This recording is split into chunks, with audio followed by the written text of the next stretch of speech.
So నేను నెల్లూరు నుంచి వచ్చాను. సో మరి మనకి నియర్ బై చాలా మంది వచ్చి ఉంటారు, లాంగ్ నుంచి కూడా వచ్చి ఉంటారు. సో నేను ఒక స్టూడెంట్ గా ఉన్నప్పుడు నాకు బిజినెస్ అవకాశం వచ్చింది. ఓకే, సో స్టూడెంట్ గా ఉన్నప్పుడే నేను బిజినెస్ ని ఫుల్ టైం తీసేసుకున్నాను, అంటే ఎడ్యుకేషన్ ని కూడా ఫైనల్ ఇయర్ ఆపేసి. ఓకేనా? సో మరి అందరూ ఏమంటారు, ఇంట్లో కూడా తిడతారా?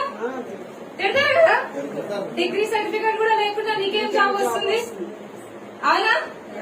సో మరి మమ్మీ వాళ్ళని కూడా కాదని ఈ స్టేట్ లో కాదు, మహారాష్ట్రలో బిజినెస్ చేశాను నేను. ఓకేనా? సో మరి అక్కడ మన బిజినెస్ లాంటిది కాదు, అది చాలా హార్డ్. ఓకేనా? సో అక్కడ బిజినెస్, అసలు స్టూడెంట్ ఎందుకు ఒక కెరియర్ గా బిజినెస్ ని చూస్ చేసుకోవాలి అంటే, మనకున్న కళలు ఏమేమి ఉంటాయి, ఏముంటాయి చెప్పండి. ఒక 25,000 నెల జీతం, లేదా 40,000-50,000 ఉంటుంది. 1,00,000 మాత్రం కంపల్సరీ ఉండదు. సో మరి నాకు బిజినెస్ లో 1,00,000 కనపడింది. ఆ బిజినెస్ ని పట్టుకుంటే 1.5 year 1 రూపీ కూడా తీసుకోలేదు, సీరియస్లీ. బట్ ఈ బిజినెస్ లో ఫస్ట్ టైం నేను మళ్ళీ నమ్మలేదు. ఎవరైనా బిజినెస్ లో ఒకసారి ప్రాబ్లం ఫేస్ చేసిన తర్వాత మళ్ళీ బిజినెస్ టేకప్ చేస్తారా? బట్ బిజినెస్ ఇక్కడ నుంచి పోయింది కానీ ఇక్కడ నుంచి పోలేదు. మళ్ళీ నేను ఒక జాబ్, గవర్నమెంట్ జాబ్ ప్రిపేర్ అవుతున్నాను. ఆ టైంలో నాకు మళ్ళీ అవకాశం వచ్చింది. ఏంటి? వెస్టేజ్. అప్పుడు లైట్ తీసుకున్నా. ఓకేనా? సో లైట్ తీసుకుని జస్ట్ మా మదర్ కి హెల్త్ బాగాలేకపోతే, తనకి ఆస్తమా ఉంటే, ఐ మీన్ ఆయాసం ఉంటే రెస్పోకేర్ యూజ్ చేయించాను. రెస్పోకేర్ మెయిన్ గా ప్రొడక్ట్ యూజ్ చేయించా. ఒక 1,500 అలా ప్రొడక్ట్ కొని ఉంటాను. ఫస్ట్ మంత్ నాకు 48 రూపీస్ వచ్చింది. అక్కడ 1.5 year చేస్తే నాకు సింగిల్ రూపీ రాలేదు. ఇక్కడ జస్ట్ ప్రోడక్ట్ కొన్నాను 1,500 రూపాయలకి, నాకు 48 రూపాయలు అమౌంట్ నాకు క్రెడిట్ అయింది. ఐ మీన్ నాకు చూపించింది. చాలా హ్యాపీ ఫీల్ అయ్యాను నేను. సో దెన్ నేను స్టార్ట్ చేశాను బిజినెస్ ని.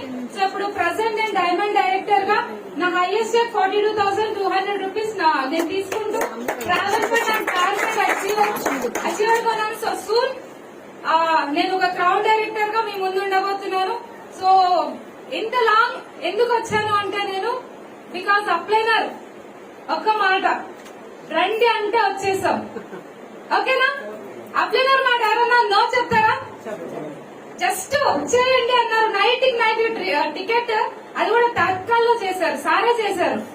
సో మన great leader, mentor Mahesh TVR sir. So నేను నెల్లూరులో అక్కడే ఉంటా, అక్కడ ఉంటాయి. ఇక్కడ ఆయన చెప్తారో అక్కడ నేను ప్రొసీజర్ ని కంప్లీట్ చేస్తాను అనమాట. ఓకేనా? సో అప్లైనర్ ఇందాక సార్ చెప్పినట్లు అప్లైనర్ కి అతుక్కొని ఉండాలి. ఆయన వద్దన్నా కూడా మనం వెళ్ళి అతుక్కునేలా ఉండాలి. ఓకేనా? లేదంటే బయట ఉన్న నెగటివ్ ప్రపంచం మనల్ని చేంజ్ చేయడానికి సిద్ధంగా ఉంటుంది. సో కాబట్టి మనకున్న అన్ని డ్రీమ్స్ ఈ బిజినెస్ లో ఉన్నాయి. హెల్త్ కావాలన్నా ఉంది, అవునా? ఆరోగ్యం కావాల్సిన వాళ్ళకి ఆరోగ్యం ఉంది, డబ్బు కావాలన్న వాళ్ళకి డబ్బు ఉంది, ఇంకేముంది? ఫారెన్ టూర్, కార్ అన్ని ఉన్నాయి కదా. మరి ఎందుకు టేకప్ చేయకూడదు? ఎస్, అన్ని ఉన్నాయి అని తెలిసి కూడా నెగ్లెక్ట్ చేస్తాం మనం. ఎస్, సో కాబట్టి మీరు అందరూ ఈ బిజినెస్ ని సార్ చెప్పినట్లు ఇందాక బిజినెస్ విని వదిలేయకుండా దాన్ని ఎప్పుడైతే మనం ఇంప్లిమెంట్ చేస్తామో డెఫినెట్లీ మనకి మంచి రిజల్ట్స్ అనేవి వస్తాయి.